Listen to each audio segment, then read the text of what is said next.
लिए क्या? अच्छा मत लगाइए, छोड़िए, रहने दीजिए इसको, ये जाएगी। ओ ठीक ठीक ठीक।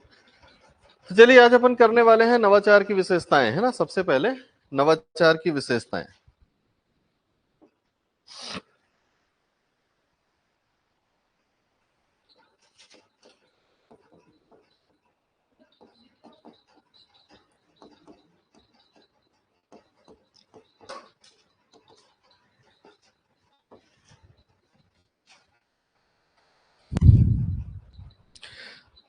ठीक, तो देखो कल अपन ने नवाचार के प्रकार कर लिए थे।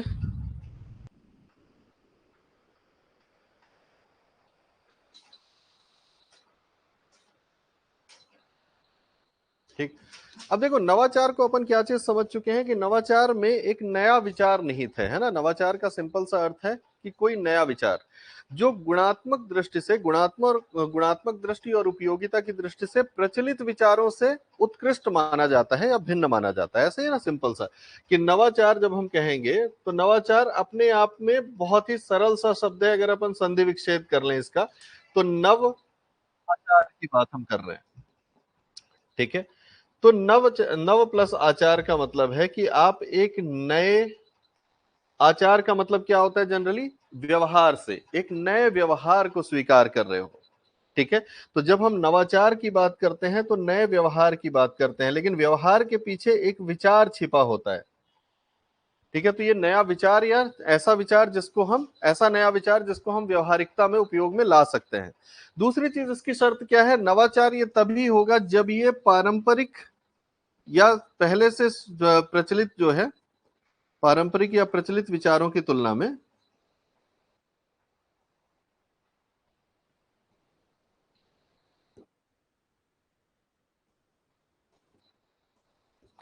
अधिक उपयोगी और उत्कृष्ट होगा।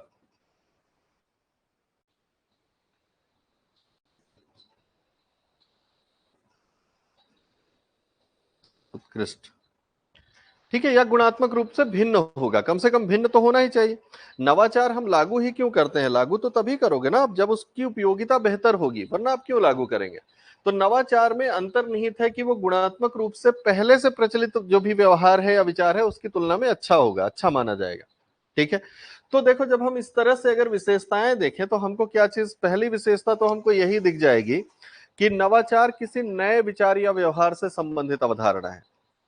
पहली विशेषता तो यही हो गया कि नवाचार के अंदर कोई नया विचार या नया व्यवहार निहित है ना। दूसरी चीज क्या है कि वो पारंपरिक विचारों या पारंपरिक व्यवहार की तुलना में अधिक उत्कृष्ट माना जाता है। ठीक है, लोगों के बीच उसकी स्वीकार्यता होती है। उसकी गुणात्मक उत्कृष्टता या तो सिद्ध की जा चुकी होती है, अथवा नवाचार लागू करने वाले व्यक्ति को यह विश्वास होता है कि वो गुणात्मक रूप से पहले से प्रचलित अवधारणाओं की तुलना में अधिक उत्कृष्ट है ना। दूसरी चीज, नवाचार में समाज में सकारात्मक परिवर्तन लाने की क्षमता होती है, निहित होती है। आर्थिक दृष्टि से देखें तो नवाचार क्या कर रहा है, उत्पादन की पद्धति को अधिक बेहतर बनाने या अधिक तीव्र बनाने और उत्पादन की क्वालिटी यानी गुणवत्ता में सुधार लाने में सक्षम विचार होता है। अगर ये सब नहीं है तो फिर वो नवाचार है ही नहीं। ठीक है, मतलब हर विचार हर नया विचार नवाचार नहीं होगा ना। नवाचार अपने आप में एक पॉजिटिविटी लेकर के आ रहा है ना। तो नवाचार ऐसा थोड़ी है कि आप कुछ भी बोल दो, कोई भी नया आइडिया आ गया वो नवाचार है। तो नवाचार तो वो है जिसमें गुणात्मक उत्कृष्टता की संभावना है या गुणात्मक सकारात्मक परिवर्तन की संभावना है, तब वो नवाचार है, अदरवाइज नहीं है ना। तो इसमें बस 4-5 पॉइंट अपन को इसकी विशेषताओं में लिखना, फिर इसका महत्व करते हैं। तो इसमें लिख लीजिएगा, सीधे सीधे पॉइंट्स लिखिएगा, है ना। तो पहला लिखना कि नवाचार नवाचार किसी नए विचार या व्यवहार, किसी नए विचार या व्यवहार से संबंधित होता है, किसी नए विचार या व्यवहार से संबंधित होता है।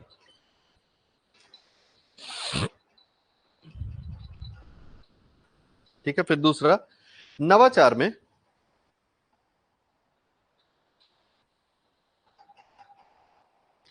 कोई ना कोई विशेषता अवश्य होती है।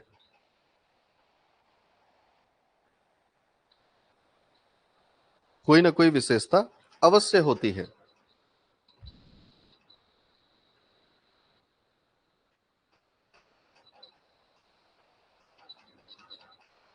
ठीक है, फिर तीसरा लिखेगा, यह प्रचलित प्रचलित विचार, व्यवहार,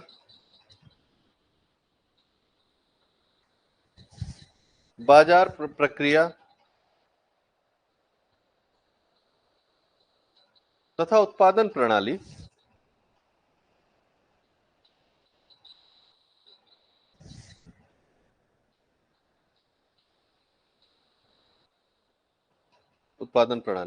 में सकारात्मक परिवर्तन करने में सक्षम होती है, होता है, सकारात्मक परिवर्तन करने में सक्षम होता है।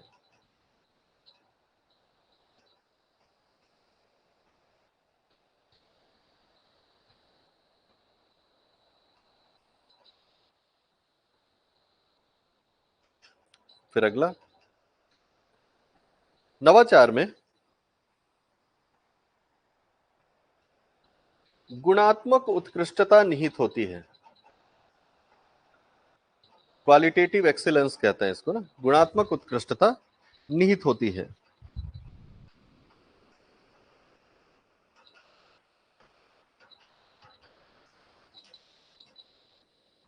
ठीक, फिर नेक्स्ट लिखिएगा, नवाचार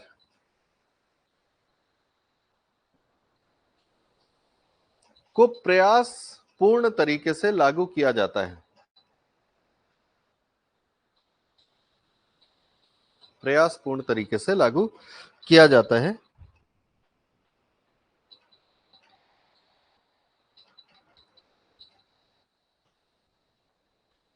फिर अगला, मतलब ऐसे ही लागू नहीं हो जाता, नवाचार को लागू करने के लिए प्रयास करना पड़ता है। मतलब ऑटोमेटिक एक्सेप्टेंस नहीं होती है इसकी, कि आप कोई विचार नया लेकर के आए हो ना, तो वो स्वीकार्य नहीं होगा। क्यों स्वीकार्य नहीं होगा? इतनी आसानी से स्वीकार्य नहीं होगा। उसकी स्वीकार्यता आपको क्रिएट करनी पड़ेगी। तो पहले आपको उसकी तरफ प्रयास करने पड़ेंगे। जैसे कोई भी लोगों को बताना पड़ेगा। आज जैसे उद्यमी व्यक्ति जो है ना, अब उद्यमिता का लक्षण है ना नवाचार। उद्यमी व्यक्ति क्या करता है? पहले लोगों तक जाता है, फ्री में अपने प्रोडक्ट्स को ऑफर कर रहा होता है, उनको प्रभावित करने का प्रयास करता है, उनको उस पूरे जो भी उसका विचार है उसके पूरे स्पेसिफिकेशंस की डिस्कशन करता है उनके साथ बैठ करके, है ना।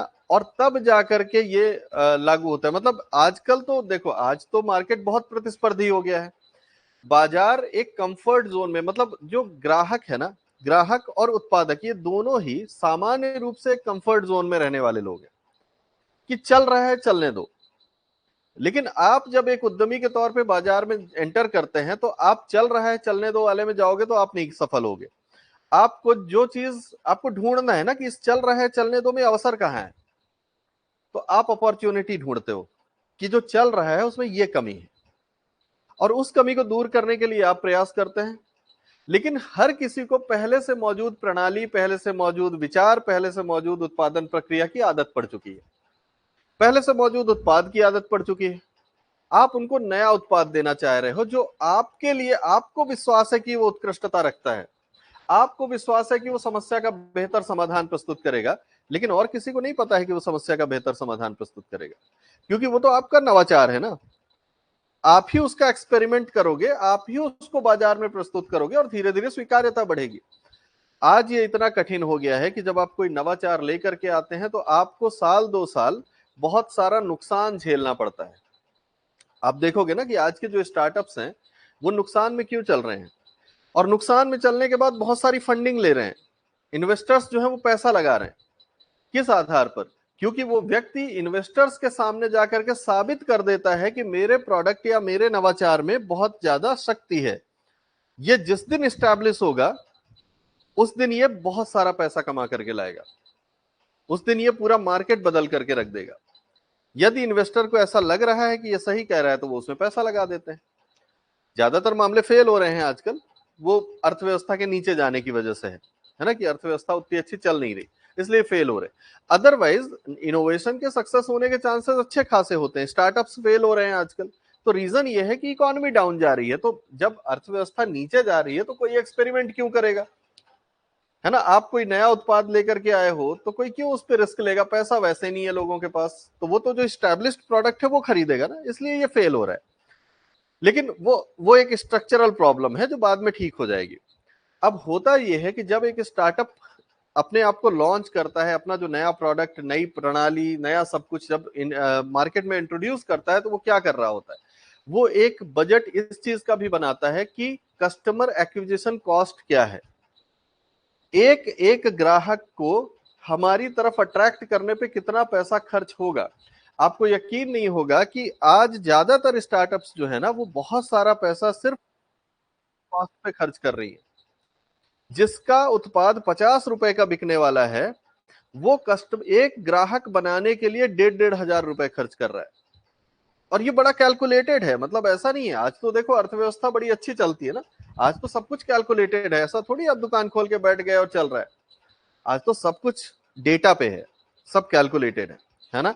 तो कैलकुलेशन है, जब वो कंपनी स्टार्ट करता है तो उसको पता होता है कि कस्टमर एक्वायर करने में मेरे को पर कस्टमर कितना खर्चा करना है। हम्म। हाँ, ये सब कैशबैक वगैरह देने की जो प्रणाली है ना, ये कस्टमर एक्वायर करने की प्रणाली है। जैसे जब उबर और ओला लॉन्च हुए थे तो उन्होंने क्या किया, दो दो तीन तीन राइड्स फ्री दी रखी थी। मतलब आप सोचो कि एक व्यक्ति को कस्टमर बनाने में वो 250-250 रुपए की 3 राइड्स फ्री दे रहे हैं, 2 राइड्स फ्री दे रहे हैं, तो 500 रुपए कॉस्ट आ रही ना उनकी। मतलब एक ग्राहक बनाने के लिए 500 रुपए का योगदान दे रहे हैं वो, 500 रुपए की बलि दे रहे हैं, योगदान कहेगा, है ना। और वो भी कैसे होता था, मतलब हम तो उस टाइम पर जब उबर लॉन्च हुआ था, तो आपको मैंने बताया भी होगा ना कि उबर जब लॉन्च हुआ था तो होता ये था कि हमें खबर कैसे पड़ी कि उबर लॉन्च हुआ। अब तो जाहिर सी बात है, कैसे पता, विद्यार्थी व्यक्ति है ना, कहाँ से जानेंगे। तो दोस्त क्या बता रहे हैं कि मेरे भैया जो है उन्होंने मेरे को प्रोमो कोड भेजा है, इस कोड से अपन ट्रेवल करेंगे उबर में, तो 2 राइड मेरे को फ्री मिलेगी और 2 राइड उनको एक्स्ट्रा मिलेगी। मतलब ये था कि उसका प्रोमो कोड, या उस टाइम पे ये था कि जिसका भी प्रोमो कोड जितने लोग इस्तेमाल करेंगे उसको भी 2 राइड फ्री, इसको भी 2 राइड फ्री। तो हम लोग करते क्या थे कि हमने अपने प्रोमो कोड्स इतने डिस्ट्रीब्यूट कर दिए कि हमने महीनों राइड्स की हैं, मतलब 20-20, 25-25 राइड फ्री में। तो आप सोचो कि उबर कितना खर्च कर रहा है एक कस्टमर बनाने में।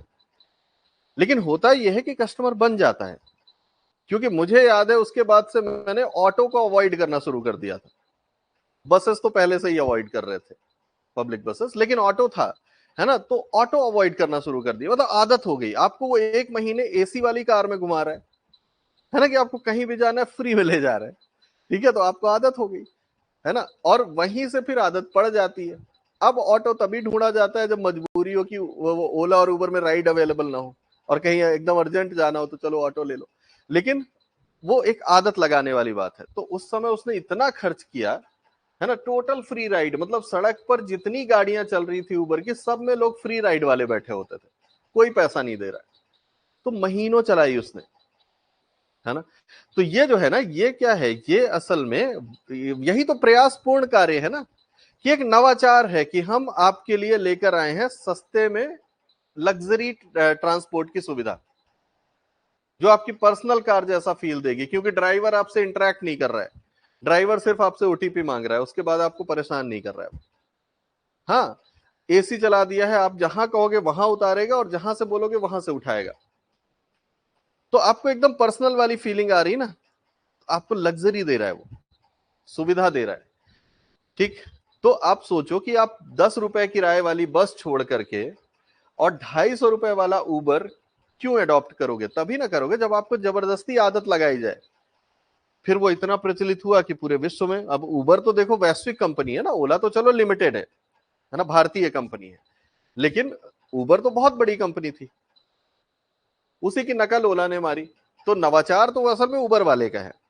ठीक है, लेकिन आप इस चीज को देखें कि कितना पैसा खर्च कर रही है कंपनी, प्रयास कर रही है कि ये जो आइडिया हमारे माइंड में आया। अच्छा, अब इनके पास पैसा ज्यादातर होता नहीं है, जैसे जो जो फाउंडर है ना, जिसका आइडिया है ये, उसके पास शायद पैसा हो और शायद ना हो।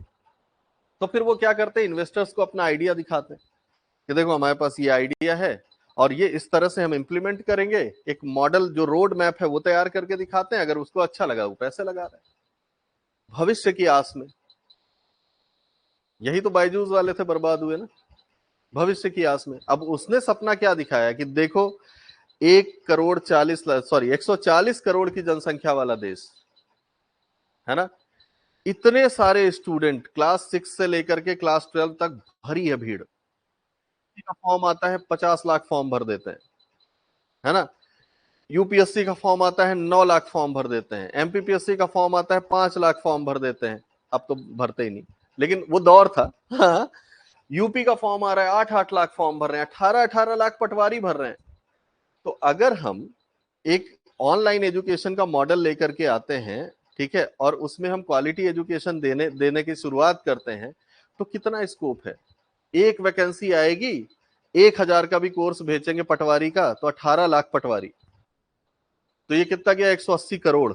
180 करोड़ का बिजनेस एक झटके में। इन्वेस्टर को तो लगेगा ना, इतना बड़ा देश, यहाँ तो अपॉर्चुनिटी अपॉर्चुनिटी है, शिक्षा के लेवल में बढ़ रहे हैं, लगा दिया पैसा बर्बाद। है ना, उनको पता नहीं है कि भारतीय हैं। है ना, तो वो ज्यादा दिन कुछ अच्छा नहीं लगता। भारतीयों की विशेषता है ना, आप देखो बोर हो जाते हैं, भारतीयों की एक खास विशेषता है, किसी भी चीज से बोर हो जाएंगे, है ना, बहुत जल्दी बोर हो जाते हैं। तो ना उनको राजनेता लंबा टिकेगा, ठीक है, जिसके वो दीवाने होते हैं उसको बाद में गाली देना शुरू कर देते हैं, तो कोई भरोसा नहीं। तो वही चीज हुआ, प्रणाली जो है वो फेल हो गई, ऑनलाइन एजुकेशन धीरे धीरे डिक्लाइन करने लगा, है ना। आप देखिए कि लॉकडाउन में नीट जेई वाला जो प्रोग्राम था, उसमें ऑनलाइन बहुत बहुत फला फूला ना, तो ये सब पीडब्ल्यू वगैरह उसी की पैदाइश है, बहुत तेजी से बढ़ा। लेकिन लॉकडाउन के जस्ट बाद आप देखो, अच्छा एलन वैलन जो कोटा में ऑफलाइन सेंटर है, ऑनलाइन तो था ही नहीं, ऑफलाइन सेंटर्स बंद होने लगे, खंडहर होने लगी उनकी बिल्डिंगें, है ना, उनको लगा ये तो गलत हो गया, और ऑनलाइन वाले खूब नोट कमाए। उसके बाद आप देखोगे कि 2 साल में ऑनलाइन एजुकेशन का जो रिजल्ट था वो पता चल गया, बच्चों को समझ में आ गया कि ये तो बकवास है, ये जो 2,000-3,000 में नीट जेई तैयारी करा रहे हैं, तो कुछ हो ही नहीं रहा, रिजल्ट ही नहीं आया, बच्चे सब कोटा भाग गए। अब आज देखो कि 2000 जब ये लॉकडाउन खत्म हुआ 2022 में, उसके बाद से एलन को नई बिल्डिंगें बनानी पड़ गई, और हॉस्टल्स और क्लासरूम्स और बिल्डिंगें। क्यों? क्योंकि ऑफलाइन स्टूडेंट्स बहुत आने लगे। तो ये भ्रम टूटा ना, लेकिन वो 2 साल तो इन्वेस्टर को लगेगा ना कि इससे अच्छा तो कुछ है ही नहीं।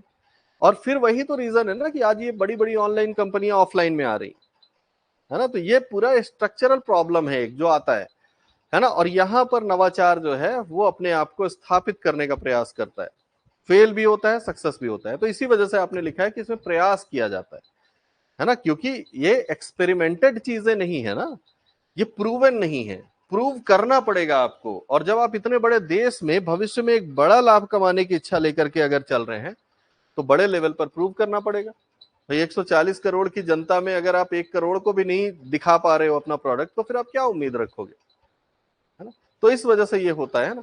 खैर नेक्स्ट पॉइंट लिखिएगा इसमें, नवाचार को, नवाचार को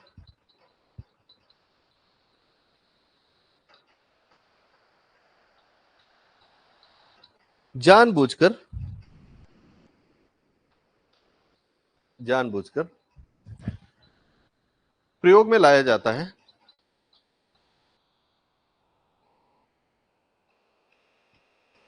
जिससे कि इसकी उपयोगिता सिद्ध की जा सके, जिससे कि इसकी उपयोगिता सिद्ध की जा सके।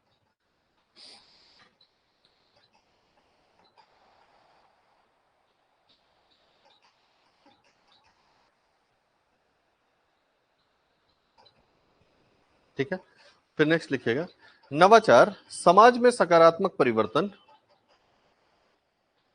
समाज में सकारात्मक परिवर्तन,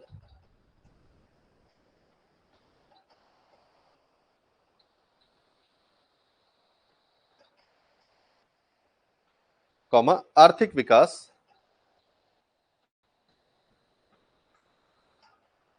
कॉमा जीवन स्तर में वृद्धि,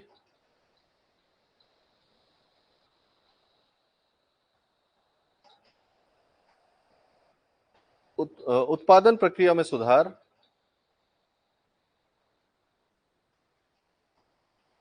और उत्पाद की गुणवत्ता,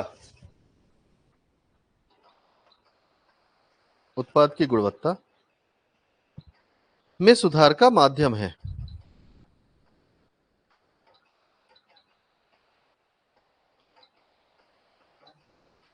सुधार का माध्यम है।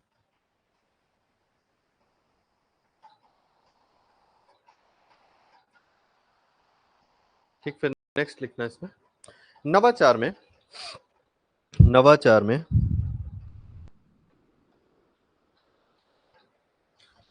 वर्तमान परिस्थितियों में सुधार, वर्तमान परिस्थितियों में सुधार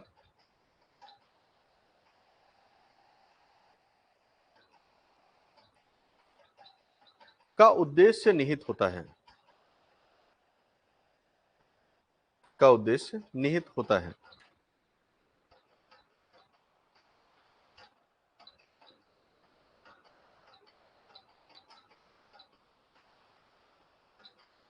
ठीक, फिर नेक्स्ट, प्रचलित विधियों की तुलना में,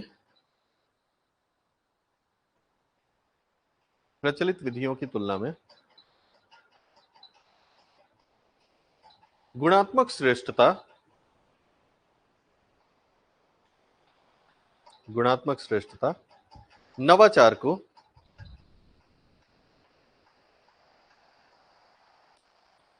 अधिक स्वीकार्य बनाती है।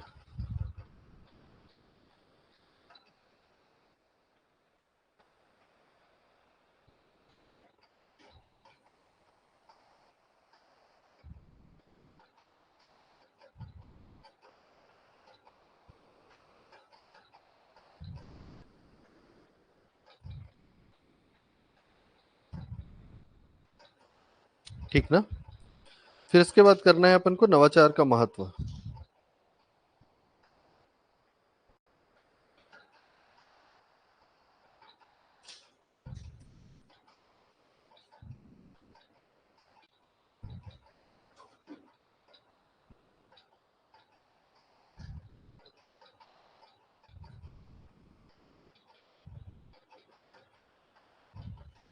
नवाचार का महत्व, ठीक है।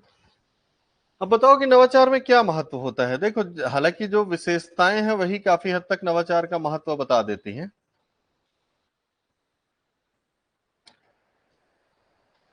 ठीक है, लेकिन फिर भी नवाचार आखिर महत्वपूर्ण क्यों है ना। नवाचार क्यों आवश्यक है, क्यों होना चाहिए। जैसे हम किसी चीज का महत्व किस आधार पे बताते हैं, महत्व इसी आधार पे है ना कि आखिर हमको उसकी आवश्यकता क्यों पड़ रही है ना। आपका महत्व क्या है, आपका महत्व आपकी आवश्यकता में निहित है। अगर आपके परिवार में आपकी आवश्यकता किसी भी प्रकार से नहीं है तो आप महत्वपूर्ण नहीं, ऐसे ही ना होता। हाँ, इसीलिए तो बालक जो है वो एक आयु के बाद अगर बेरोजगार रह गए तो वो महत्वहीन हो जाते हैं परिवार में, है ना। फिर वो ऐसे किनारे पड़े रहते हैं, जो आया चार बातें सुना के चला गया, ऐसे ही ना होता है। बोझ टाइप से, एग्जैक्टली हाँ, वही चीज होता है ना कि आप या तो महत्वपूर्ण है और या तो नहीं है, दो ही चीज होती है, बीच की कोई स्थिति होती ही नहीं। तो अगर आप महत्वपूर्ण हैं तो ये निर्भर करता है आपकी उस संस्था में आवश्यकता पर ना, परिवार जैसी संस्था में आपकी आवश्यकता। तो आप ये बताएं कि इस तरह से नवाचार का क्या महत्व है। अगर हम आर्थिक दृष्टिकोण से देखें, जैसे इसको हम कई तरीके से देख सकते हैं ना, कि हम अगर सिर्फ देखें कि आर्थिक दृष्टिकोण से इसका क्या महत्व है, तो आप बताइए अब ये कैसे पता चलेगा कि आर्थिक दृष्टिकोण से क्या महत्व है। आप ये देखिए कि अर्थव्यवस्था में नवाचार की आवश्यकता क्यों है, वही उसका महत्व है ना। तो क्या महत्व है जी। हाँ, मतलब वही चीज है कि पारंपरिक प्रणाली में जो कमियां हैं उसको दूर करने के लिए, है ना। दूसरी चीज कि नई आवश्यकताओं के अनुरूप नई प्रणाली को सृजित करने, नए उत्पादों का सृजित करने, क्योंकि आवश्यकताएं जो है वो समय के साथ बदलती जा रही है, ठीक है। ये हो गया समाज के अधिकांश, या समाज की जो अधिकांश जनसंख्या है उसकी आकांक्षाओं को पूरा करने में, है ना। क्योंकि आप देखो कि जैसे जैसे जनरेशन बाय जनरेशन हम आगे बढ़ते हैं, नई नई आवश्यकताएं जन्म लेती हैं, नई नई इच्छाएं जन्म लेती हैं। उन इच्छाओं को संतुष्ट करना, आवश्यकताओं को संतुष्ट करने के लिए हम पारंपरिक प्रणाली को नहीं इस्तेमाल कर सकते। आज का व्यक्ति ज्यादा स्पीड चाहता है ना, कि हर चीज बहुत तेजी से हो जाए, ठीक है, समय से पहले हर चीज को प्राप्त करना चाहता है, ठीक। आज संचार प्रणाली जो है वो उसी आवश्यकता को तो संतुष्ट कर रही है ना। आप इंटरनेट देख रहे हो, इंटरनेट के साथ साथ आप ये वाईफाई और जो तामझाम तकनीक देख रहे हो, ये क्या कर रहे हैं, आपके जीवन को आसान कर रहे हैं, ज्यादा तीव्र कर रहे हैं। तो नई पीढ़ी की आवश्यकताओं के साथ सामंजस्य बनाने के लिए हमको नवाचार की आवश्यकता है, ठीक है। दूसरी चीज कि एक ही प्रकार के उत्पाद का प्रयोग करने में ग्राहकों के बीच एक बोरियत आ जाती है, एक ही तरह की वस्तुओं को प्रयोग करते हुए, जिससे जीवन में नीरसता आती है। तो इस बोरियत और नीरसता को दूर करने के लिए भी नवाचार का महत्व है। अगर नवाचार नहीं होगा, चेंज नहीं होता रहेगा, परिवर्तन, है ना, जैसे हम परिवर्तन को नवाचार का आधार मानते हैं ना, कि आप नवाचार कर ही तब पाओगे जब आप परिवर्तन को स्वीकार करते हो। अगर आपके अंदर परिवर्तन को स्वीकार करने की क्षमता नहीं है तो आप नवाचारी हो ही नहीं सकते, है ना, क्योंकि नवाचार अपने साथ परिवर्तन की संभावना लेकर के आ रहा है। नवाचारी वही तो करना चाहता है ना, सब जो पहले से मौजूद है उसको बदल डालेंगे, है ना, नई प्रणाली लेकर के आना, नया व्यवहार सुझाव देना, नए उत्पाद लेकर के आना, तो ये अपने आप में एक तरह के परिवर्तन की आवश्यकता है, ठीक ना। तो अर्थव्यवस्था में तो ये यही कर रहा है कि उन्नत प्रणाली को लाने के लिए, नई नई तकनीकों की खोज करने के लिए, है ना, उत्पादन के क्षेत्र में, उत्पाद के क्षेत्र में, उत्पादकता के क्षेत्र में नए नए अनुसंधान और विकास के कार्यों को प्रमोट करने के लिए, है ना। एक नवाचारी व्यक्ति जो होगा वही तो इनको फंडिंग करेगा। रिसर्च एंड डेवलपमेंट को फंड कौन करेगा? नवाचार। अगर सरकार में नवाचारी व्यक्ति है, जैसे अगर मान ले कि किसी देश की सरकार का राष्ट्रपति या प्रधानमंत्री जो है वो उद्यमी व्यक्ति है, उद्यमी मानसिकता का है, तो जाहिर सी बात है उसके अंदर नवाचार है। और जब वो नवाचार होगा तो वो क्या करेगा, उस देश में नए नए रिसर्च एंड डेवलपमेंट प्रोजेक्ट को फंड करना शुरू करेगा, है ना, विज्ञान को बढ़ावा देगा, हर क्षेत्र में बढ़ावा देगा, ठीक है, ताकि नए नए विचार डेवलप हो। अगर नहीं है, पारंपरिक है, तो फिर आप देखोगे कि व्यवस्था वैसी की वैसी चलती रहेगी, है ना। जैसे भारत में भी आप देखेंगे हर प्रधानमंत्री ऐसा नहीं रहा है जो इनोवेटिव रहा हो, है ना। जैसे इनोवेशन के नाम पे मोदी जी काफी प्रचलित हैं, उसके पहले आप देखोगे तो आपको राजीव गांधी दिखाई देंगे जो कंप्यूटर टेक्नोलॉजी को इंट्रोड्यूस कर रहे हैं, है ना। जबकि पूरा देश जो है वो गालियां दे रहा है कि तुम खाने को है नहीं, तुम कंप्यूटर लाने की बात कर रहे हो। लेकिन उस व्यक्ति उस समय पर मतलब वो व्यक्ति जो है वो अपने नवाचारी विचार को लागू करने का प्रयास कर रहा है। तो जब आप कोई नया विचार लेकर के आते हो तो आपके अंदर एक विजन होता है ना, तो विजन के आधार पर आप वो कर पाते हो कि आपकी दृष्टि जानी चाहिए कि आप सिर्फ कंप्यूटर लगा लेना या कंप्यूटर अमेरिका से आयात कर लेना ये थोड़ी सॉल्यूशन है ना। आपको ये नहीं मालूम है कि इसका करना क्या है, तो एक लंबा विजन तो आपको लेना पड़ेगा ना, कि इसका प्रयोग हम किन कार्यों में करेंगे, धीरे धीरे हम इससे क्या क्या हासिल करना चाहेंगे, कि एक नई शुरुआत है, इससे हम क्या हासिल करेंगे, है ना। जैसे आजकल मोदी जी एआई को बहुत प्रमोट कर रहे हैं, है ना, आर्टिफिशियल इंटेलिजेंस को। अब उनको पता है ना, उनका एक विजन है कि एआई का क्या होने वाला है ना, हम इसको कहां कहां इस्तेमाल कर लेंगे, है ना। उनके गाने भी बनते हैं एआई से, है ना, अच्छा चलता हूं दुआओं में याद रखना तो तो उनको पता है, वो अपने भाषण में कह भी रहे थे ना कि मतलब मुझे नृत्य करते हुए दिखाया गया है, डांडिया करते हुए, जो मैंने किया ही नहीं है। एआई इतना सफल है आजकल, है ना, मैंने वीडियो देखे, वो मेलोनी वाला भी देखे होंगे, वो बता नहीं रहे वो डांडिया वाला बता रहे हैं, है ना? तो वो ऐसा ही है। तो यही है ना कि आप देखोगे कि इसकी भूमिका यही है कि हम परिवर्तन कर रहे हैं, है ना। समाज में क्या भूमिका है, इनोवेशन का समाज में क्या रोल है भाई, ये बेहतर जीवन पद्धति डेवलप कर रहा है, लोगों के जीवन को आसान बनाने में इसकी भूमिका है। हाँ, रूढ़िवादी विचारों को समाप्त करने में इसकी भूमिका है ना। हाँ, जीवन स्तर सुधार रहा है। दूसरी चीज ये है ना कि देखो इसका आर्थिक प्रभाव जो है वो लोगों की क्रय शक्ति बढ़ाने वाला है, लोगों को रोजगार देने वाला है। ये तो आर्थिक में आएगा कि ये रोजगार सृजित कर रहा है, आर्थिक विकास सृजित कर रहा है ना। और उसकी वजह से क्या हो रहा है, मतलब इसका ये भी है ना कि ये प्रतिस्पर्धी बाजार में एक नए उद्यमी को टिकने का मौका भी तो दे रहा है। आप नया नया विचार नहीं लाओगे, नए उत्पाद नहीं लाओगे तो आप टिकोगे ही नहीं। ये इतना इतना आजकल मतलब कट थ्रोट कंपटीशन है मार्केट में, आप कुछ नया नहीं करोगे तो आप टिकोगे नहीं। तो आर्थिक वाले में तो वो आ गया, लेकिन अब इससे रोजगार पैदा हुआ, लोगों की आय बढ़ी, तो जीवन स्तर भी तो बेहतर होगा, है ना। जो सामान्य जीवन की समस्याएं हैं उनके समाधान प्रस्तुत कर रहा है, नई नई तरह की मशीनें दे रहा है आपको, और स्वीकृति दे रहा है, स्वीकार्य बनाने में ये काम कर रहा है ना कि आपका। और सबसे बड़ी बात ये मनोवैज्ञानिक स्तर पे बहुत प्रभावशाली है, आपको आधुनिक मनोविज्ञान की तरफ या आधुनिक जीवन शैली की तरफ प्रेरित कर रहा है ना। नवाचार ही तो है जो आपको प्रेरित कर रहा है। जैसे जैसे आप अपने आसपास नवाचारों को सिद्ध होते हुए देखते हैं या उनकी उपयोगिता सिद्ध होते हुए देखते हैं, आप खुद भी उसकी तरफ अट्रैक्ट होते हैं, आप खुद भी उसको अपनाने का प्रयास करते हैं। यह आपके जीवन को सरल भी बनाता है और आपको एक आधुनिक दृष्टिकोण भी प्रदान करता है ना। तो यह है अब सरलता सहजता, यही तो है कि आप पहले थिएटर में मूवी देखने जाते थे, आज आप ओटीटी में देखते हो, है ना। तो कितना सहज हो गया, जिसके लिए आपको अधिक धन खर्च करना पड़ता था आज आपको लगभग फ्री में मिल रही है ना। तो ये सहजता आ रही है, ये सब इनोवेशन की वजह से। इसका पर्यावरणीय प्रभाव भी होता है, क्योंकि नई तकनीक जो है वो पर्यावरणीय मुद्दों को भी कंसीडर करने वाली होती है, उस पर भी विचार करने वाली होती है। तो इस वजह से जब नई तकनीक आती है, नया विचार नवाचार करने वाला व्यक्ति जब नया उत्पाद लेकर के आता है, तो वो इस बात का ध्यान रखता है कि वर्तमान सामाजिक समस्याओं का समाधान करने के साथ साथ वर्तमान पर्यावरणीय समस्याओं का भी समाधान किया जाए, क्योंकि आज का युग सतत विकास का युग है ना। तो नवाचारी व्यक्ति, आज आप समस्या को बढ़ाने वाला नवाचार तो नहीं ला सकते ना।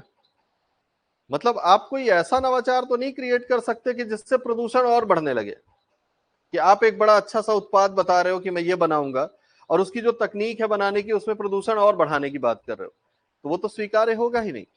नवाचार के साथ समस्याओं का समाधान छिपा हुआ है, समस्याओं को उत्पन्न करना नहीं छिपा हुआ है ना। तो ये क्या कर रहा है पर्यावरणीय स्तर पर, ये पर्यावरणीय स्तर पर जो वर्तमान पर्यावरणीय समस्याएं हैं उनको एड्रेस कर रहा है। ठीक है, ये टिकाऊ विकास या सतत विकास के हमारे लक्ष्य को प्राप्त करने में हमारी सहायता कर रहा है। ठीक है, जो मतलब अपशिष्ट उत्पाद है उसको कम से कम करने का प्रयास कर रहा है। तो ये इसके पर्यावरणीय निहितार्थ हो जाते हैं। तो आपको इसको 3 भागों में बांट करके इसका महत्व बताना है, आर्थिक महत्व, सामाजिक महत्व और पर्यावरणीय महत्व। ठीक है, तो ये तीनों पे ही अपन कुछ पॉइंट्स लिखेंगे, छोटा सा ही है, ऐसे ही लिख लेते हैं अपन। तो लिखिएगा इसमें कि नवाचार का महत्व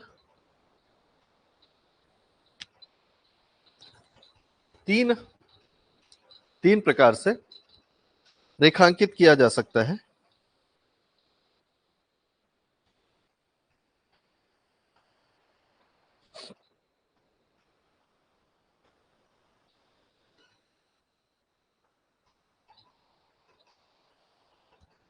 पहला लिखिएगा आर्थिक महत्व।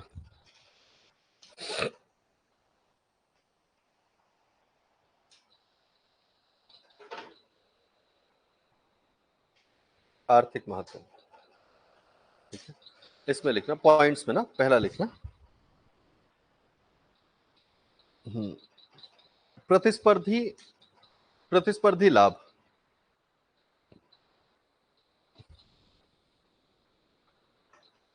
इसमें आगे लिखना नवाचार, हाँ हेडिंग है प्रतिस्पर्धी लाभ। ठीक है, प्रतिस्पर्धी लाभ का मतलब पहले समझ लो। देखो ये है क्या चीज ना, ये है कॉम्पिटिटिव बेनिफिट्स ना। कॉम्पिटिटिव बेनिफिट्स का मतलब ये होता है कि आपको ये कॉम्पिटिटिवनेस में फायदा दिला रहे, लाभ दिला रहे, आपकी मौजूदगी को ज्यादा सकारात्मक बना रहे। मतलब पूरा बाजार में प्रतिस्पर्धा है, लेकिन इस प्रतिस्पर्धा में आप लाभ की स्थिति में हो। क्यों? क्योंकि आप नया लेके आ रहे हो, है ना। कि मतलब बाकी सब लोग भी बना रहे हैं वही चीज, उनके बीच कट थ्रोट कंपटीशन है, इसका बिक रहा है, इसका नहीं बिक रहा है, इसका कम बिक रहा है, इसका ज्यादा बिक रहा है। आप उसी मार्केट में कूद पड़े एक नया उत्पाद लेकर के। ठीक है, और आप उन सब में जो प्रॉब्लम्स थी उन प्रॉब्लम्स को एड्रेस करते हुए उसका सॉल्यूशन भी दे रहे हो साथ में। तो जाहिर सी बात है कि आप प्रतिस्पर्धी रूप से लाभ की स्थिति में रहोगे, क्योंकि बाकी सब जो है वो तो एक ही जैसी चीज बना रहे हैं और फिर भी उनका अपना एक कंपटीशन है। ठीक है, वहां पर उसी तरह के उत्पाद की नई एंट्री की संभावना बहुत कम है। कि आप जैसे ये बॉटल बनाने हैं, अब बॉटल तो बहुत सारी कंपनी बना रही है ना, है ना। अब इसमें वो क्या क्या सेलो वेलो मिल्टन, बहुत सारी कंपनियां हैं, है ना। सब बना रहे हैं और सब सेम बना रहे हैं। तो बाजार में आप किसी की भी बॉटल उठाते समय कंपनी नहीं देखते, आपने बॉटल देखा, जो मिल गया ले लिया। तो दूसरे फैक्टर्स काम कर रहे हैं ना, कि मार्केट तक कौन पहुंच पा रहा है, दुकान तक कौन सी बॉटल पहुंच रही है, ये फैक्टर इंपॉर्टेंट है। दुकान गए, ग्राहक ने उठा लिया। क्वालिटी थोड़ी बहुत मैटर करती है, लेकिन ज्यादातर अच्छी कंपनियों की क्वालिटी सेम होती है। तो इनका कंपटीशन उत्पाद के लेवल पर नहीं है, इनका कंपटीशन है मार्केटिंग के लेवल पे। जिसका मार्केटिंग ज्यादा एग्रेसिव वो ज्यादा सक्सेसफुल। आपको उस मार्केट में अगर एंट्री करनी है तो अब आपके पास इनिशियली मार्केटिंग कॉस्ट तो है नहीं, ठीक है, पैसा तो है नहीं कि आप मार्केटिंग कर लो। दूसरी चीज, बाजार में आपके व्यापारिक संबंध अभी नहीं डेवलप हुए हैं। आप डी मार्ट वालों को नहीं जानते, आप रिलायंस वालों को नहीं जानते, आपको कोई सुन नहीं रहा है, आप उनके सामने प्रस्ताव रख रहे हैं कि मेरी बोतल बेच लो, नहीं रख रहे वो, ठीक है, तो आपके सामने तो समस्या है। फिर आप कैसे आओगे? फिर अगर आपको आना है तो आपको प्रतिस्पर्धी लाभ कौन दिलाएगा? आपका उत्पाद, है ना। क्योंकि अगर आप ये कह रहे हो कि इसी मूल्य पर मैं आपको अधिक अच्छे टेक्नोलॉजी यूज करके बॉटल दे रहा हूं, जैसे देखो क्या है ना कि आप इसमें देखना कि जैसे आपने देखा होगा कि आजकल फ्लास्क बॉटल जो है ना, थर्मल फ्लास्क बॉटल में एक नई टेक्नोलॉजी आ रही है। मतलब टेक्नोलॉजी क्या है? कुछ भी नहीं है उसमें। क्या है वो नाम लिख देते हैं डिजिटली। मतलब आपको नाम लिखवाना हो तो नाम लिख देंगे, वो नाम जो है वो वैसा नहीं दिखेगा, गर्म पानी डालने से भी नहीं दिखेगा, वो वाला नहीं। उसमें क्या होता है, वो शायद वो स्विच विच होता है, उसको आप टच करोगे ऐसे, उसके बॉडी को ही टच करोगे तो वो आपका नाम ऐसे फ्लैश होने लगेगा, टेम्परेचर बताने लगता है। अब उसमें क्या किया, छोटी छोटी चिप है आजकल, ठीक है, तो वो थर्मामीटर की एक चिप लगा दी छोटी सी, तो कितना पानी है वो बता देगा, और पानी का टेम्परेचर कितना है वो ऐसे डिजिटली डिस्प्ले होगा। ब्लैक कलर की बॉटल, है ना। अब ये बड़ी सस्ती आती है। मतलब आप ये देखो कि आप 250 रुपए की फ्लास्क बॉटल खरीदोगे और 275 रुपए में आपको ये डिजिटल डिस्प्ले वाली बॉटल मिल जाएंगी। तो आपके सामने दोनों विकल्प हो कि सेलो और मिल्टन की वो नॉर्मल फ्लास्क रखी हो, और आपके सामने एक नई कंपनी की डिजिटल वाली बॉटल रखी हो, तो आप डिजिटल वाली प्रीफर करोगे। यहां पे आपको कॉम्पिटिटिवनेस में बेनिफिट मिल गया। क्यों मिला? क्योंकि नवाचार लेके आए थे, है ना। अब नवाचार जो है, अब यहां पे कौन सी समस्या का समाधान किया उसने? इसमें समस्या का समाधान तो बहुत कम है। समस्या का सिर्फ यही समाधान है ना कि आपकी बॉटल की आइडेंटिटी एक बन गई कि ये आपकी बॉटल है। तो ये असल में एक फैशन से रिलेटेड वो हो गया कि आपको, आपका जो आजकल वो है ना कि आप अपने आप को एक्सप्रेस करना चाहते हो, ये ह्यूमन टेंडेंसी डेवलप हो रही है। जैसे जैसे समाज विकसित हो रहा है ना, जैसे जैसे आधुनिक हो रहा है समाज, वैसे वैसे एक नई समस्या जन्म ले रही है जिसको हम कहते हैं आइडेंटिटी क्राइसिस। आज हर कोई सफल है, ज्यादातर लोग सफल है, ये तो कह ही सकते हो आप। ज्यादातर लोग एक ही स्तर पर हैं, ठीक है। तो लोगों को समाज में अपनी पहचान बनानी है। अब वो सामाजिक पहचान कैसे बनेगी? तो ये उठपटांग हरकतें करके बनती है ना कि आपको ये बॉटल लेने की क्या जरूरत है, लेकिन फिर भी ले लिए। जैसे आजकल आप देखो ना डिजिटल डिस्प्ले वाले बैग चल रहे हैं कि आप पीठ में बैग टांगे हो, पीछे जो है वो डिस्प्ले चल रहा है। जो आपने धोनी का बैग देखा होगा ना, नहीं देखा आपने? बैग होते हैं ब्लैक कलर के, ठीक है, जैसे आप रखते हो। हाँ, उसमें कहीं आंखें चमक रही, कहीं कुछ चल रहा है, कहीं कुछ चल रहा है, एलईडी सस्ती सस्ती आती है उसी में। अब किसी का तो आइडिया है ना, ये किसी का तो नवाचार है। अब बैग के मार्केट में आप कैसे एंट्री करोगे? नहीं आते इतने महंगे यार, इतने वो तो बहुत अच्छी कंपनी का लो, चाइना वाले लो ना ठीक है, तो 1700-1800 में मिल रहे हैं, ठीक है, तो वो मिल जाते हैं। लोकल कंपनीज के सस्ते मिल जाते हैं। एलईडी है, एलईडी में कुछ रखा थोड़ी है, तो बड़ी कंपनियां महंगा बेचती हैं। लेकिन आप ये देखो ना कि मार्केट में फिर भी आप एंट्री कैसे करोगे? तो आपको एंट्री करने के लिए कुछ नया चाहिए ना। तो ये नई चीजें हैं, है ना। तो नवाचार आपको एंट्री तो दिला रहा है ना। अगर आप नवाचार नहीं लाओगे, सेम चीज बनाओगे, तो आपको एंट्री नहीं मिलेगी। एंट्री मिलेगी तो आपको सफलता बहुत देर से मिलेगी। तो नवाचार आपकी मदद कर रहा है। इसको कहते हैं प्रतिस्पर्धी लाभ, कि नवाचार आपको प्रतिस्पर्धी लाभ दिला रहा है। इस प्रतिस्पर्धात्मक अर्थव्यवस्था में नवाचार होने से आप लाभ की स्थिति में चले जाते हैं। अगर नवाचार नहीं है तो कोई आपको पूछेगा भी नहीं, सीधी सी बात ये है। ऐसे ही ना है। तो मैं आपको बता रहा था ना कि आजकल आइडेंटिटी क्राइसिस बड़ा भयानक है। तो आपको मैं पहले भी शायद बताऊंगा। एक बार मैं गया जेएनयू। तो जेएनयू में क्या है ना कि जेएनयू में 7-8 साल पहले की बात है। तो जेएनयू तो बड़ा सुंदर सा यूनिवर्सिटी था तब, हालांकि बदलाव शुरू हो चुका था, है ना, लेकिन फिर भी आज भी ठीक ठाक है। तो उस टाइम पर तो मतलब जेएनयू की हालत ये थी कि वहां पे ज्ञान की गंगा बहती थी। मतलब आप एंटर किए आप गेट से, और आपको लगेगा किसी और दुनिया में। गेट के अंदर जाते ही, मतलब मेन दिल्ली हालांकि थोड़ा सा बाहर है, बट दिल्ली शहर में एक ऐसी यूनिवर्सिटी जिसके गेट के अंदर जाते ही आप बदल जाओगे। हवाओं में लगेगा कि नॉलेज बह रहा है। सीरियसली, बहुत मतलब अजीब सी फीलिंग देगा वो आपको। ज्ञान के अलावा कुछ दिखेगा नहीं। तो वहां पे क्या छोटे छोटे ढाबे बने हैं ना। अब वो पहाड़ियों पे तो रहती है। अब देखो जेएनयू में हमारा जो नॉर्थ का सबसे बड़ा जो टॉप पीक है ना, अरावली का, वो जेएनयू कैंपस के अंदर है।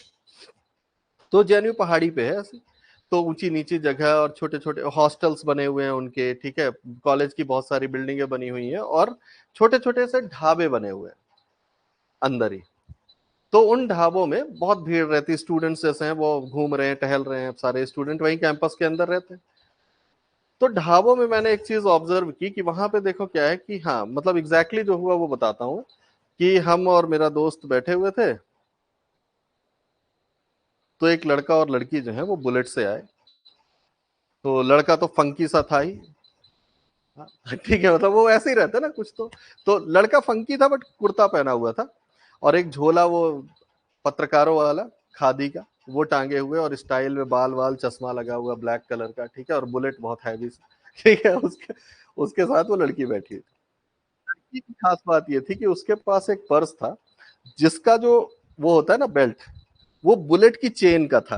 मतलब बुलेट की नहीं थी, मोटी सी चेन, ठीक है, और फिर छोटा सा उसमें पर्स लेदर का लटक रहा है, और छोटी सी वो मिनी स्कर्ट और टॉप, ठीक है, और इधर उधर टैटू, ठीक, हाँ, और बाल नहीं, हाँ, मतलब सिर जो था पूरा बाल था एकदम, ठीक है, एक भी बाल नहीं।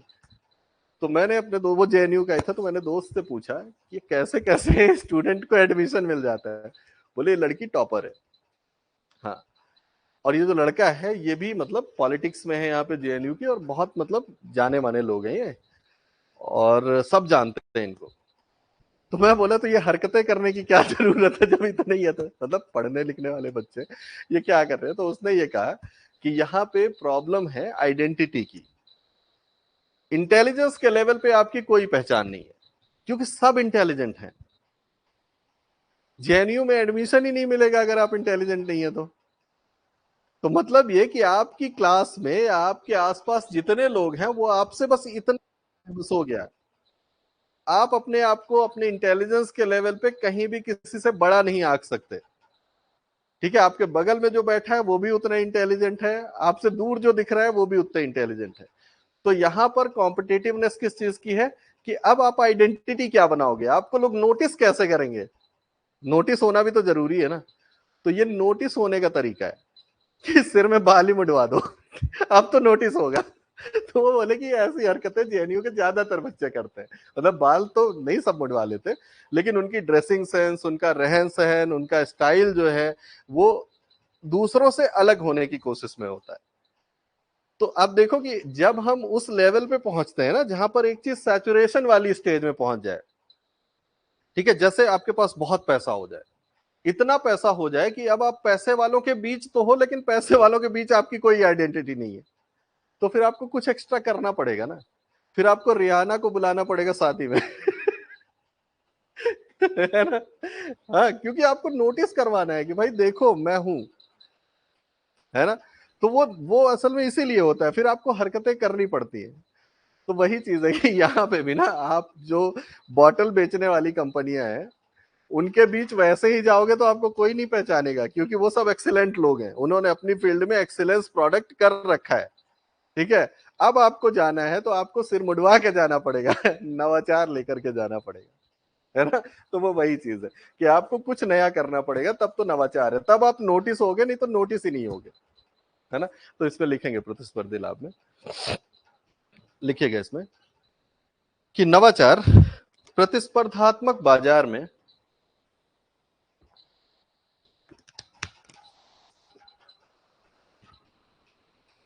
नवाचार प्रतिस्पर्धात्मक बाजार में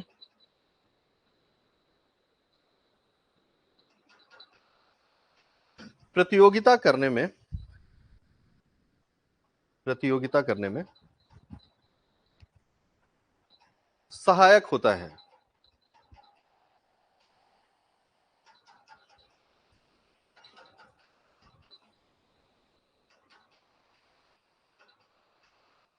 ठीक है, फिर नेक्स्ट लिखना, निवेश पर लाभ, निवेश पर लाभ की संभावना, निवेश पर लाभ की संभावना।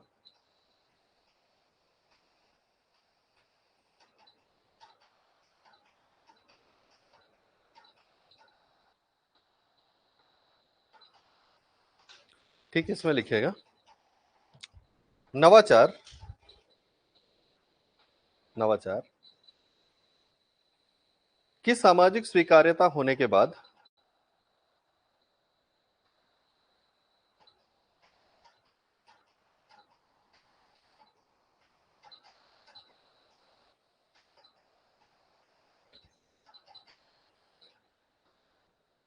सामाजिक स्वीकार्यता होने के बाद उससे होने वाले आर्थिक लाभ की संभावना बढ़ जाती है।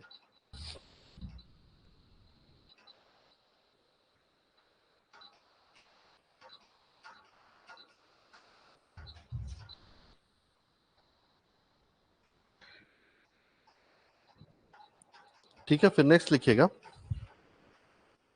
उत्पादकता में वृद्धि। तीसरा पॉइंट है उत्पादकता में वृद्धि।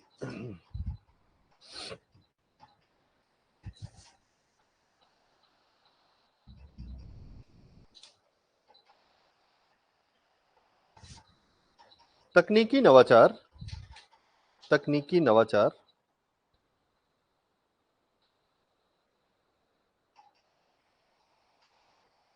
उत्पादन प्रक्रिया, उत्पादन प्रक्रिया को सरल, सरल,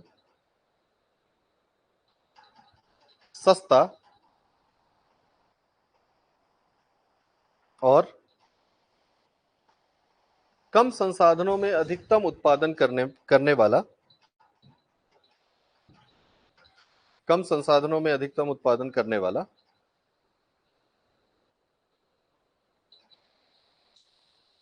बनाते हैं, जिससे,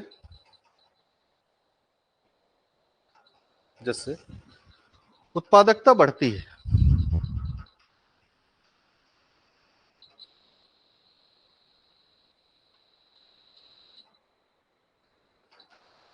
फिर नेक्स्ट लिखेंगे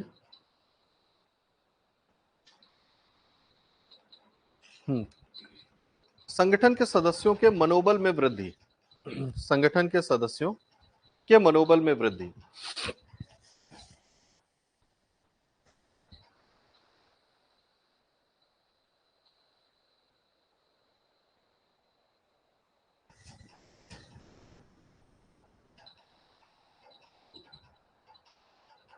इसमें लिखना नवाचार, नवाचार कर्मचारियों, कर्मचारियों में नई कार्यप्रणाली, नई कार्यप्रणाली और नए उत्पाद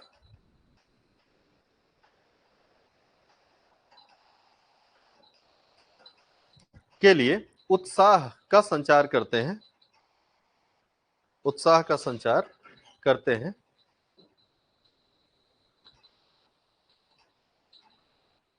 जिससे संगठन की कार्यकुशलता,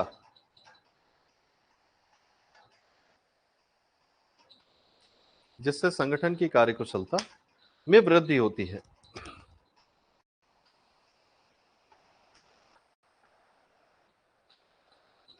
फिर अगला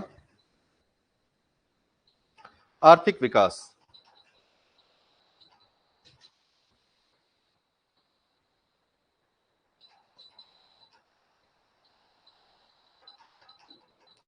इसमें लिखना नए उत्पादों के प्रवेश से या नए उत्पादों से, नए उत्पादों से, ऐसे लिखो नए उत्पादों एवं उत्पादकता में वृद्धि से, नए उत्पादों और उत्पादकता में वृद्धि से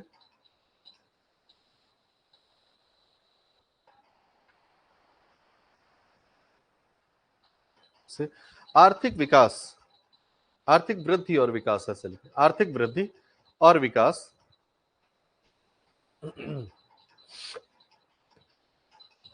की संभावना बढ़ती है, आर्थिक वृद्धि और विकास की संभावना बढ़ती है।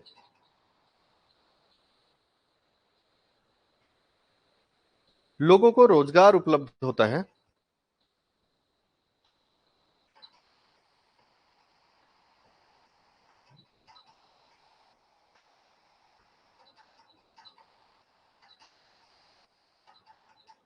और प्रति व्यक्ति आय में वृद्धि होती है, प्रति व्यक्ति आय में वृद्धि होती है।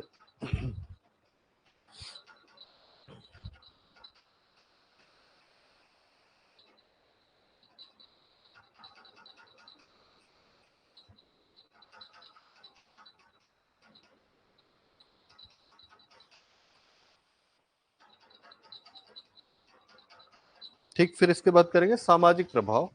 दूसरा पॉइंट है, मतलब ये आर्थिक था, इसके बाद सामाजिक प्रभाव।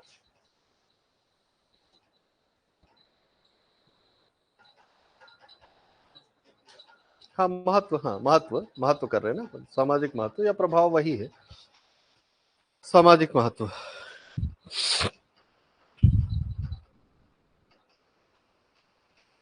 इसमें लिखना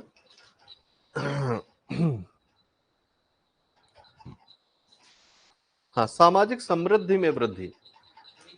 हाँ, पहला हेडिंग है सामाजिक समृद्धि, समृद्धि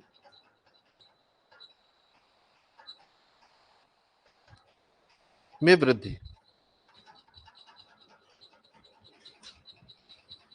इसमें लिखिएगा सामान्य तौर पर नवाचार, सामान्य तौर पर नवाचार आर्थिक विकास को प्रेरित करता है,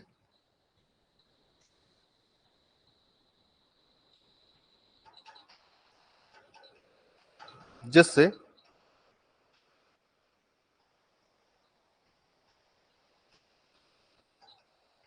जीवन स्तर में वृद्धि होती है,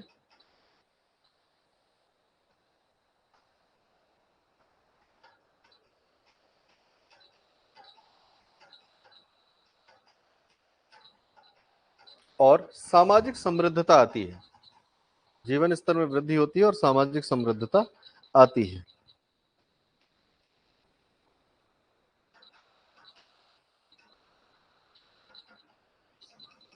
समृद्धता आती है।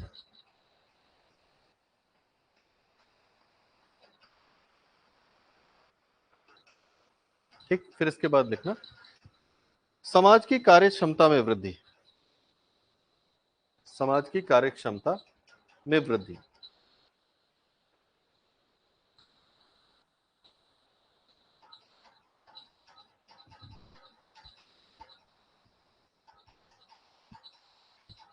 इसमें लिखिएगा नवाचार सामाजिक समस्याओं का समाधान प्रस्तुत करता है,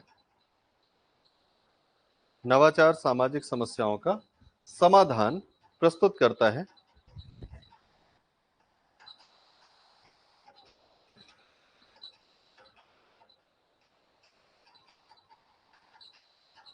जिससे सामाजिक जीवन में सरलता आती है तथा कार्य क्षमता में वृद्धि होती है। सामाजिक जीवन में सरलता आती है तथा कार्य क्षमता में वृद्धि होती है।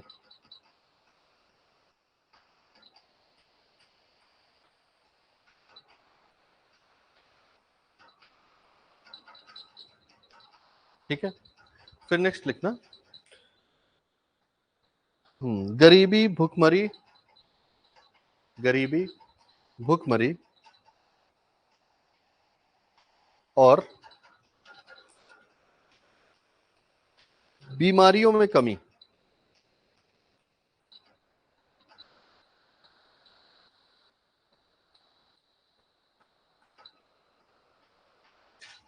ठीक है, इसमें लिखना नवाचार से, नवाचार से दुनिया के गरीब देशों में भी, नवाचार से दुनिया के गरीब देशों में भी हाँ, बीमारी, गरीबी और भुखमरी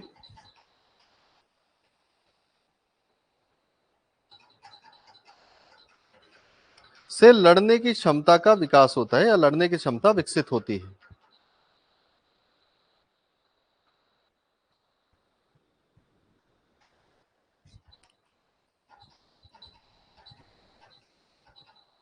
फिर लास्ट लिख लें इसमें, सामाजिक समरसता में वृद्धि।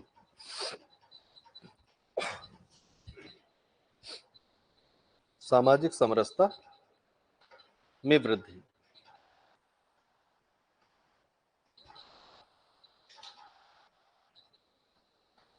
इसमें लिखना, नवाचार से आर्थिक समस्याओं का समाधान होता है।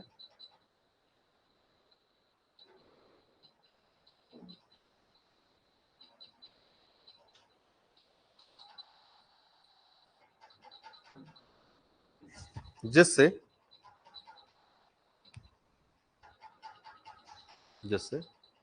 समाज में आर्थिक विषमता में कमी आती है।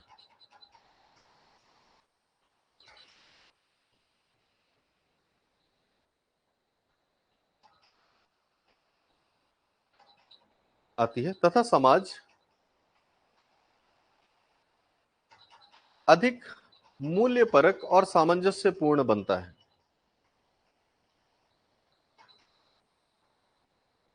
ठीक है, अब ये देखो यहां पे ना, इस वाक्य का मतलब जरा सा आप समझ करके रखिएगा, लेकिन या फिर ब्रैकेट में लिख लीजिएगा कि ये वाक्य आपने किस अर्थ में लिखा है, क्योंकि आर्थिक समस्याएं सामाजिक समस्याओं को जन्म देती हैं।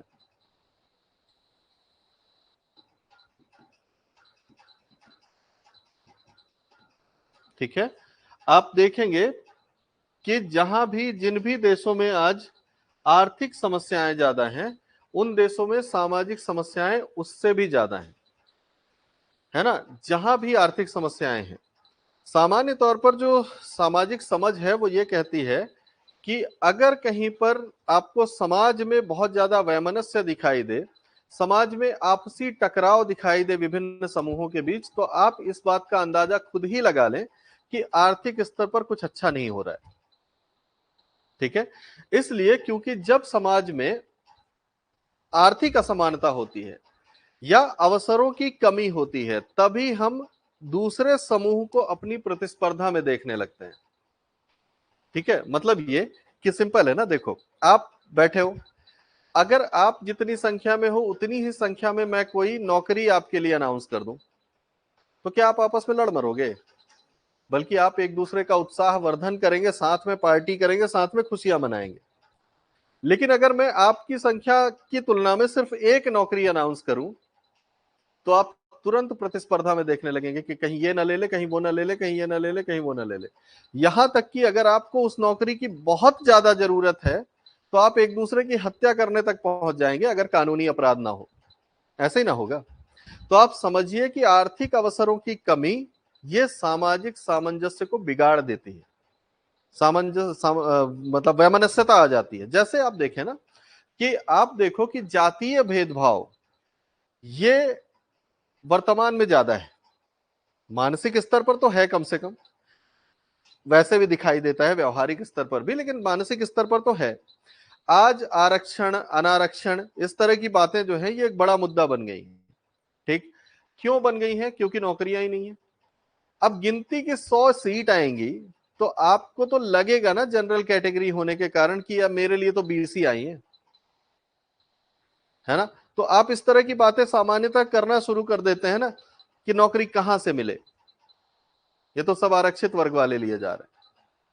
लेकिन यही नौकरियां सिंपल है, देखो एमपीपीएससी जो है वो 100 सीट दे दिया, 110। आपको द्वेष महसूस होगा जातीय आधार पर लोगों से, आरक्षित वर्ग के आधार पर आपको शिकायत होगी लोगों से, आपको सरकार की नीति से शिकायत होगी कि ये क्या तरीका होता है। लेकिन यही सीट अगर 1000 आई होती, आप इस तरह की शिकायतें नहीं करते। ठीक है, तो जैसे जैसे आर्थिक अवसर कम होंगे, वैसे वैसे सामाजिक वैमनस्य बढ़ेगा। तो इसका सरल सा अर्थ है कि अर्थव्यवस्था अगर तरक्की करे और सभी को उस अर्थव्यवस्था के लाभ मिलने लगे, यानी सबको रोजगार के रूप में उसके अवसर उपलब्ध होने लगे, तो फिर यह वैमनस्य चला जाएगा। फिर तो आप सब कमा रहे हो ना, तो जब सब कमा रहे हो तो फिर सब उस कमाई को या उस आर्थिक लाभ को एंजॉय करते हैं। फिर तो वही चीज हो गई कि आपके संख्या के बराबरी में नौकरी आ जाए तो आप सब पार्टियां मनाने लगोगे साथ में जाकर के। लेकिन अगर बहुत कम संख्या में आई तो आप एक दूसरे को दुश्मन मानने लगोगे। तो दृष्टिकोण बदलता है। तो आर्थिक संपन्नता सामाजिक दृष्टिकोण का निर्धारक है। इस वजह से आपने वो लाइन लिखी है कि सामाजिक समरसता बढ़ जाएगी अगर नवाचार की वजह से आर्थिक संपन्नता आने लगे। आर्थिक संपन्नता आएगी, लोगों को रोजगार मिलेगा, लोगों का जीवन स्तर बेहतर होगा, फिर आप क्यों किसी से जलोगे? फिर वो भी खुश, मैं भी खुश, है ना? तो ये वो बात लिखी हुई है वहां पे, है ना? इसके बाद नेक्स्ट करेंगे पर्यावरणीय महत्व।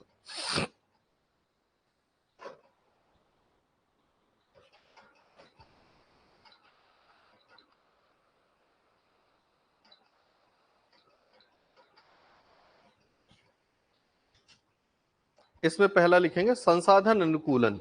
संसाधन अनुकूलन,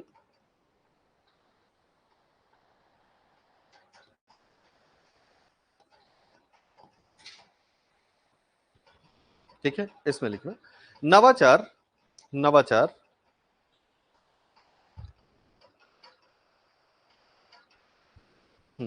संसाधनों के अधिकतम उपयोग,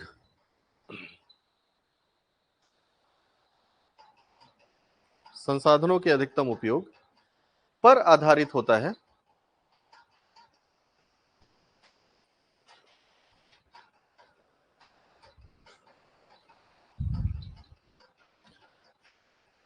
जिससे जिससे हाँ जिससे संसाधनों का सर्वोत्तम तरीके से प्रयोग,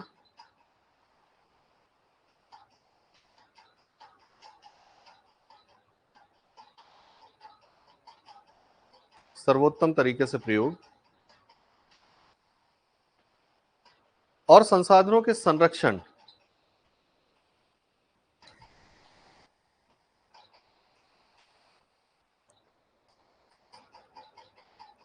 संरक्षण को बढ़ावा मिलता है। फिर दूसरा लिख लें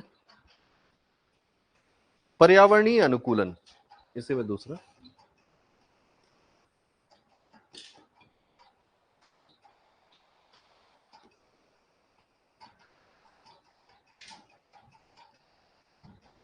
पर्यावरणीय अनुकूलन, ठीक है? इसमें लिखना नवाचार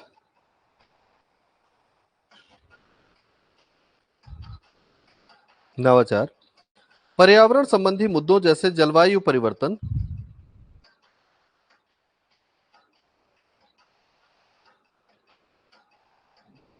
जलवायु परिवर्तन और सतत विकास, नहीं ऐसे नहीं लिखो, जलवायु परिवर्तन और पर्यावरणीय अवनमन, पर्यावरणीय अवनमन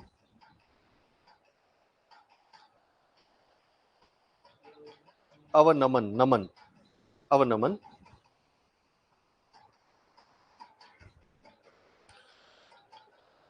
को गंभीरता से लेता है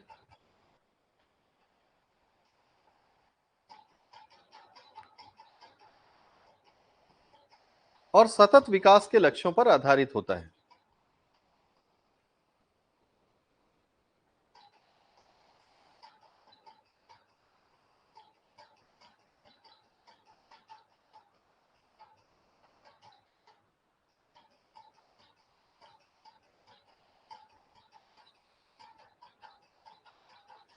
ठीक है? हाँ, मतलब जैसे ये हो गया ना कि आप एक नवाचार लेकर के आ रहे हो कि आप क्या करोगे, पेपर बैग्स यूज करोगे, ठीक है? तो प्लास्टिक बैग को आप रिप्लेस कर रहे हो, ठीक है? जो प्लास्टिक के कैरी बैग आते हैं, ठीक है, या जिसको पॉलिथीन के बैग कहते हैं ना, उनको आप रिप्लेस करोगे। उनको रिप्लेस करके आप पेपर बैग्स बना रहे हो। जैसे आजकल तो इसमें बड़ी बड़ी कंपनियां आ गई हैं। अब आप बहुत बड़े बड़े से, मतलब जो शोरूम्स हैं, बड़े बड़े से कंपनियां हैं, उनके प्रोडक्ट खरीदोगे तो वो अखबार के बने हुए बैग देते हैं आपको, ठीक है? मतलब पेपर के भी नहीं, अखबारों के। अखबारों के इसलिए दे रहे हैं ताकि अखबार को रिसाइकल करके वो बना रहे हैं ना, तो एक्स्ट्रा पेपर भी नहीं यूज कर रहे हैं, ठीक है? तो ये सब प्रणाली क्या है, ये भी एक तरह का इनोवेशन है। ये कोई कंपनी बना रही है, एक नवाचार करने वाला व्यक्ति जो है उसने एक कंपनी बना दी जिसमें वो अखबार को ही बहुत डिजाइनर तरीके से बैग में कन्वर्ट कर रहा है, उसे बहुत कलरफुल धागे लगा रहा है जिससे आप पकड़ करके उसको चलेंगे। तो बहुत सुंदर सा लुक दे रहा है वो। तो सिंपल सा बैग है जो सादे कागज का भी बन सकता था, वो क्या कर रहा है, उससे भी अच्छा बना रहा है अखबारों को इस्तेमाल करके, पुराने अखबारों को, है ना। तो ये भी एक तरह का नवाचार है। और इसका लाभ क्या है, इसका पर्यावरण के हित में लाभ है कि वो डिग्रेडेबल चीजें यूज कर रहा है जो बायोडिग्रेडेबल है ना, और प्लास्टिक को उसके स्थान पर मतलब रिप्लेस कर रहा है प्लास्टिक को।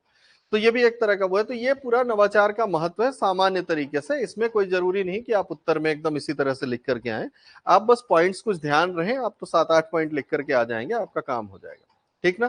तो बाकी अपन कल करेंगे, है ना। नवाचार हो ही गया है, अगला टॉपिक करेंगे फिर इसके बाद। अब नंबर डिग्रेडेशन, डिग्रेडेशन। ठीक है, चलिए खत्म करते हैं, है ना। Okay, thank you.